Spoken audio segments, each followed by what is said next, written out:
5 horas, vamos aos destaques do jornal Câmara Notícias, segunda edição. A presidência da Câmara presta contas sobre transparência a movimento político. O prefeito deve enviar projeto que regulamenta Uber ao Legislativo em 15 dias.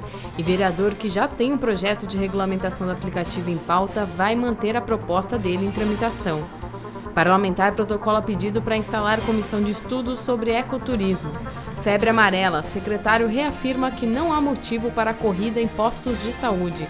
E no esporte, novidades na Ponte Preta. William Potker está garantido, pelo menos para o Campeonato Paulista. O Câmara Notícia está no ar.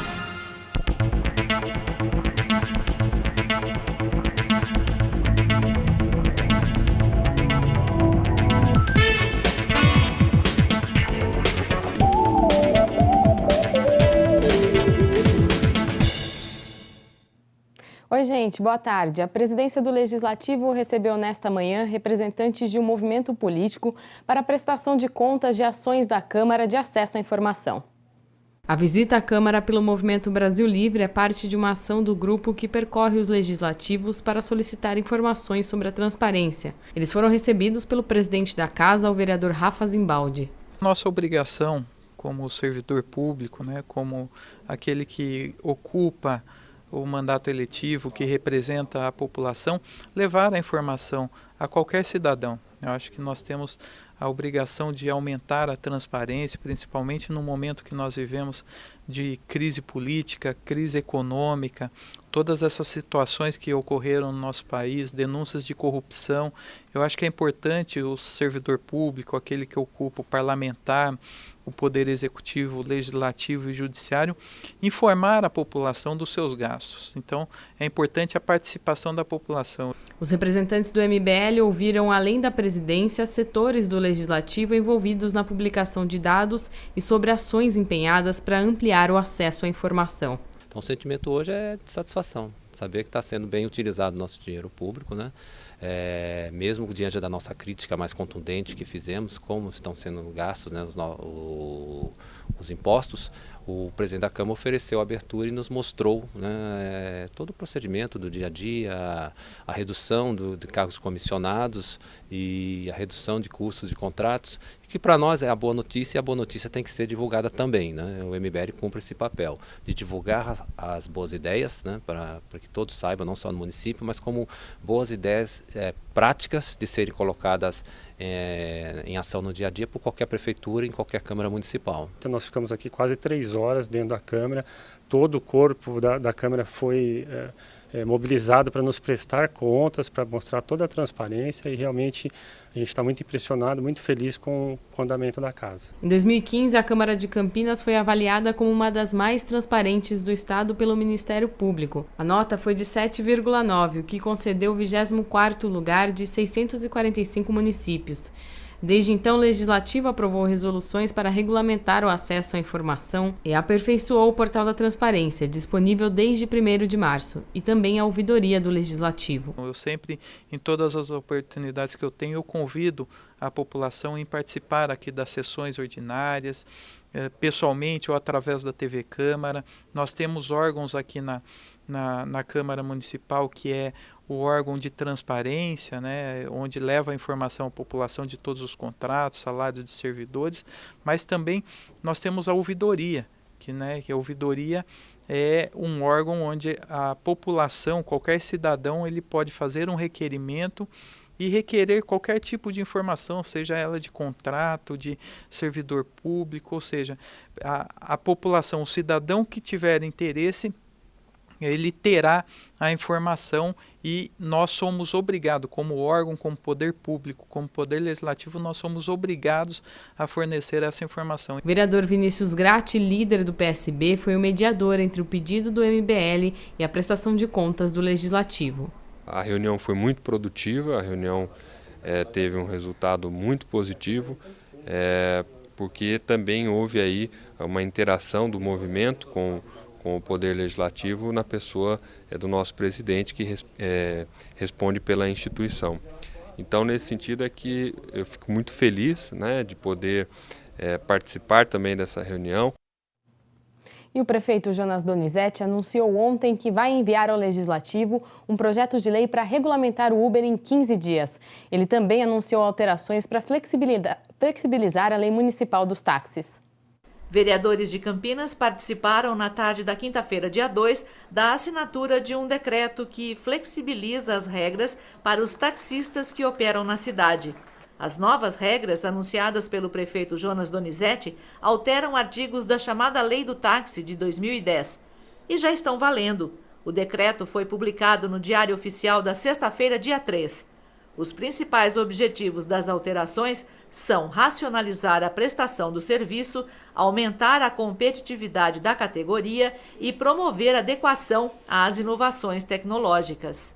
Todas essas medidas foram discutidas com a categoria, diminuímos uma inspeção anual, ao invés de ser semestral, a inspeção passa a ser anual, até mesmo porque os carros são mais novos, isso não oferece risco para a população e também acaba barateando para o motorista de táxi. O vereador J. Silva fala sobre o apoio do Legislativo ao decreto. A Câmara entende da mesma forma que o prefeito. O prefeito, como eu disse, teve a sensibilidade de ver o momento difícil que atravessa os nossos taxistas no dia de hoje. Não só com a concorrência dos aplicativos que estão por aí, mas pela própria situação do país.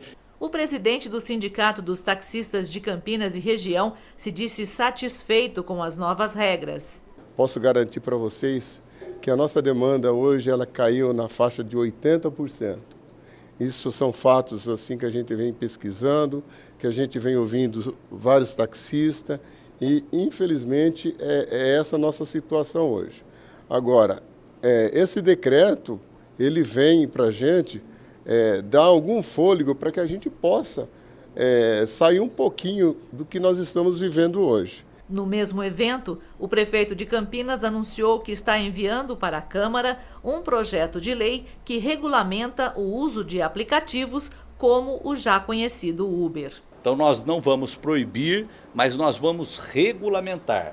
Nós vamos criar condições para que os dois possam trabalhar, ter condições de ganhar o sustento dele e de suas famílias, porque do jeito que está, não está bom para ninguém. O motorista, porque a crise econômica também afetou muito. O motorista de táxi reclama que caiu muito a sua renda e do outro lado também nós temos pessoas que já estão reclamando que já não ganham mais o mesmo que ganhavam quando começaram a trabalhar com aplicativos de transporte. E um projeto de lei de regulamentação do Uber já está em tramitação na Câmara. Um dos autores da proposta e quem também foi presidente da Comissão Especial de Estudos do Uber da Câmara, o vereador Tico Costa, pretende manter este projeto em tramitação. Ele trata da mesma matéria, mas não dá para a gente dizer se é semelhante ou não. Apenas um artigo a gente teve acesso através do governo que é uma limitação de carros. O projeto deles prevê uma limitação de carros do aplicativo, que a gente não concorda. Primeiro dizer que a gente está discutindo esse assunto há exatamente um ano, desde que a Uber chegou aqui em Campinas. E no dia 29/6 a gente protocolou esse projeto a fim de regulamentar o serviço. De acordo com o vereador, o ideal seria que o Executivo e o Legislativo estivessem em harmonia em relação às duas propostas que têm o mesmo objetivo: regulamentar o uso de aplicativos no serviço de transporte em Campinas. Na verdade, o prefeito entrou em contato na última sexta-feira, dizendo que o secretário de Transportes nos ligaria para falar do projeto, mas foi um momento que o projeto deles já estava pronto. Eu acho que a harmonia que eu falo é justamente essa. A gente podia ter construído isso junto. Não teria nenhum problema de vir o projeto do prefeito para cá. Mas como já existia uma matéria tramitando aqui da nossa autoria, a gente imaginava que isso pudesse ser construído juntos. O secretário não fez esse contato, acabou fazendo esse contato ontem, mas eu preferi não ter a conversa, porque como já está pronto, então a gente espera chegar aqui na casa para que a gente possa discutir.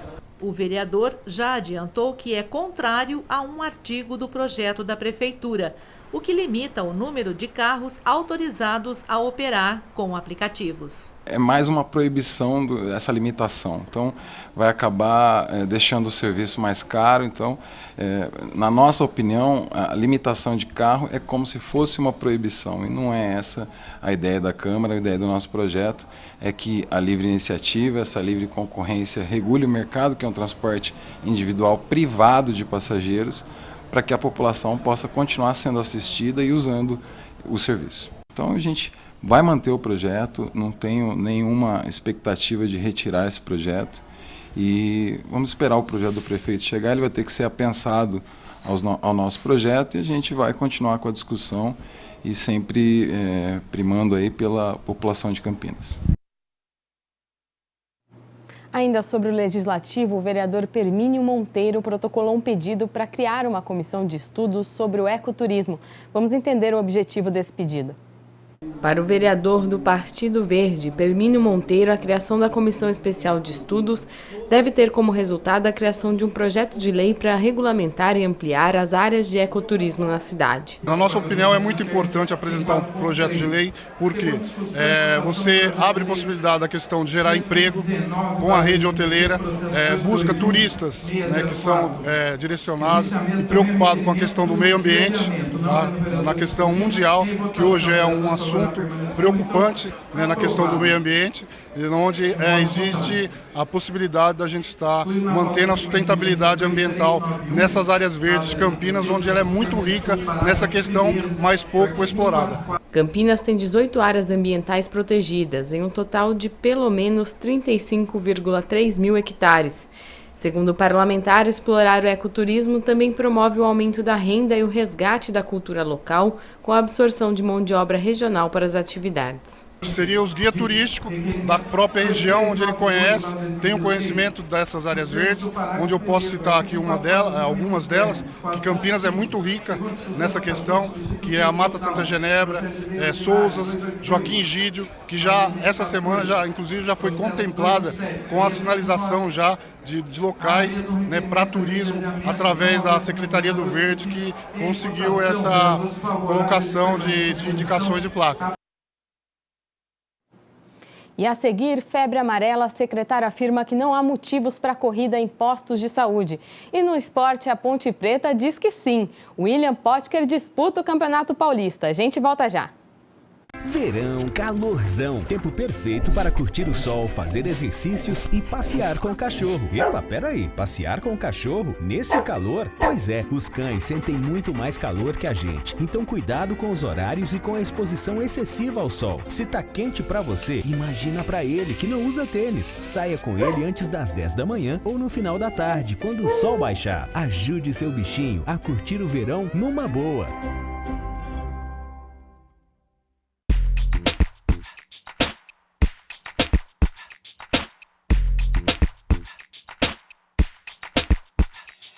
O que eu daria maior destaque é você não ter álcool líquido dentro da sua casa.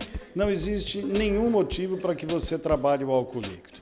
Felizmente isso está diminuindo, mas por muito tempo o maior causador, quase que 40% das queimaduras eram com álcool líquido. Ele lhe engana. Então eu diria que o que nós temos que fazer é não ter esse produto nas nossas casas. Tudo que você imagina que você precisa do álcool líquido pode ser substituído por alguma coisa segura e alguma coisa que não seja inflamável.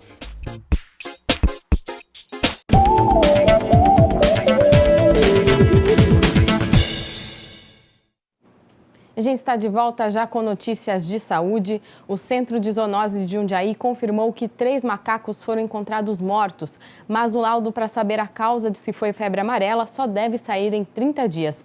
Enquanto isso, em Paulínia, um outro caso da doença foi confirmado em uma mulher. Ela foi tratada e passa bem. A cidade já registrou uma morte nesse mês devido à febre amarela. E apesar dessas notícias aí tão próximas de Campinas, o secretário de Saúde afirmou que não tem motivo para uma corrida nos postos de saúde para vacinação. Estes e outros destaques, Ana Brasil traz para a gente no Saúde e Bem-Estar de hoje. A febre amarela continua preocupando a população de Campinas. Rótulos dos alimentos devem indicar a presença de lactose.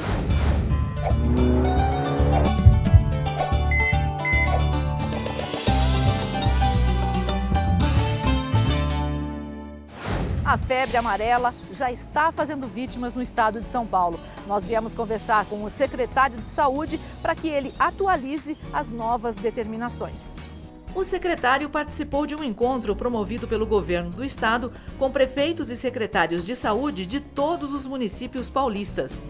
Essa reunião foi convocada pelo secretário estadual de saúde, Davi Uip, e acho que a ideia é falar de duas coisas fundamentalmente. Primeiro, sobre arboviroses.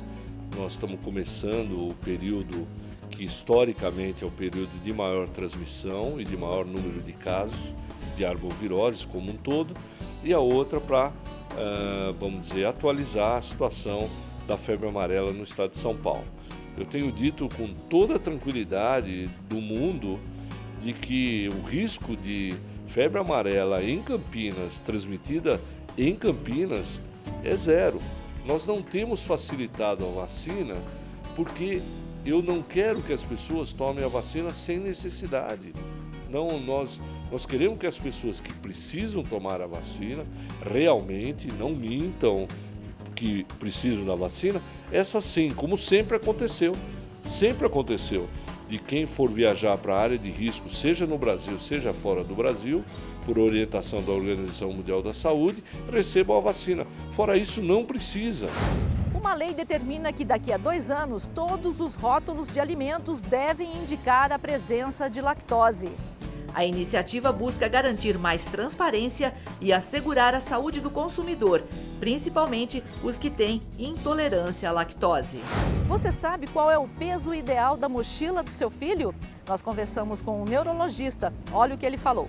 É um problema que pode se tornar sério porque a criança está em desenvolvimento e o eixo da coluna pode ser alterado se a criança carregar uma mochila muito pesada. Isso pode dar uma escoliose, pode dar dor lombar e até mesmo uma hernia de disco. Estudos realizados em diferentes países nos últimos anos mostram que até 70% das crianças e adolescentes já se queixaram um dia de dor nas costas. A mochila é uma das grandes vilãs por sobrecarregar a coluna. Uma escoliose, por exemplo, pode se tornar uma coisa muito séria na vida futura dessa criança. Pode ser muito séria, porque dependendo da angulação que a vértebra vai tomar, isso pode ter um impacto na qualidade de vida do paciente. Qual é o peso ideal da mochila da criança? Em média, não se deve ultrapassar 10% do peso corpóreo da criança. Pode chegar até no máximo 15%. Então é preciso tomar muito cuidado, porque as mochilas estão muito pesadas. Eu posso dizer até para minha filha, que tem uma mochila que às vezes está com 5, 6 quilos e ela pesa 32 quilos. Então a gente tem ou que ajudá-la ou mesmo que diminuir o peso da mochila. Verificar o que tem dentro da mochila da criança. Eu já pesei algumas vezes a mochila da minha filha e muitas vezes eu levei a mochila até a sala dela sob revolta. Elas não gostam que a gente interfira porque elas se sentem um pouco constrangidas em relação às amigas ou aos amigos, mas eu já fiz isso. Qual a recomendação que o senhor daria para os pais na hora de comprar a mochila para a criança levar para a escola? Eu acho que tem que prestar muita atenção no tipo de mochila. Não pode ser muito grande, porque vai caber mais coisas ainda. Tem que ser a mais leve possível. Eventualmente, uma mochila com rodinhas, que já existe disponível no mercado, para que a criança faça tração na mochila. E sempre a criança, ou mesmo o adulto, usar as 2 alças da mochila. O Saúde e Bem-Estar fica por aqui. Voltamos na próxima semana. Tchau!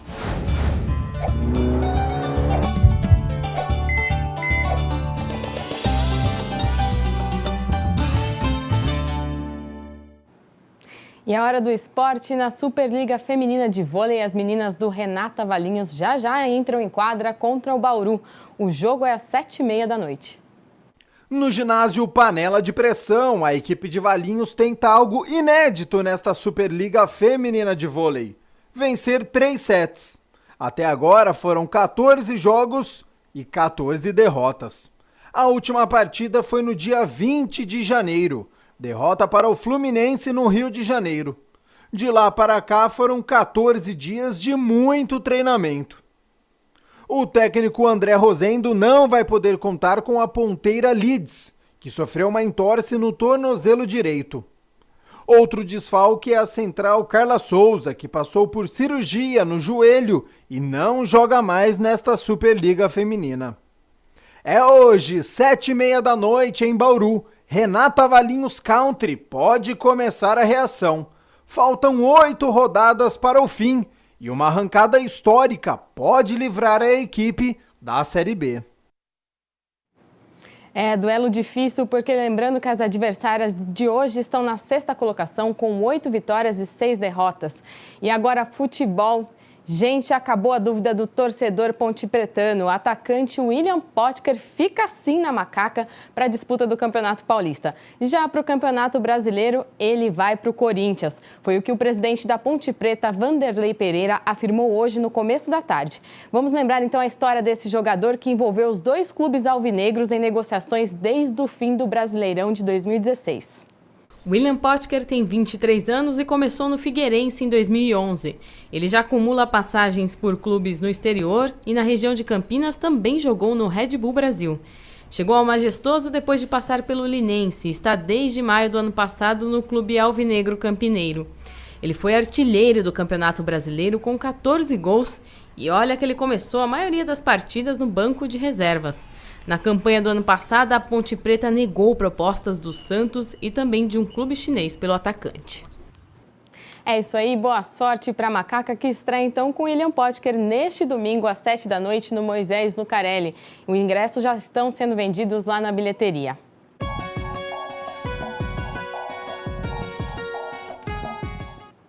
E olha, a previsão para o fim de semana é de mais sol, mas continuam altas também as chances de pancadas de chuva, especialmente no fim da tarde. No sábado, a mínima é de 18 graus e a máxima de 29 graus. Já no domingo, a mínima é de 20 graus e a máxima é de 30 graus, segundo o CEPAGRE da Unicamp. Esta foi mais uma edição do Jornal Câmara Notícia. Bom fim de semana. A gente se vê na segunda-feira, 12h30 ao vivo. Até lá!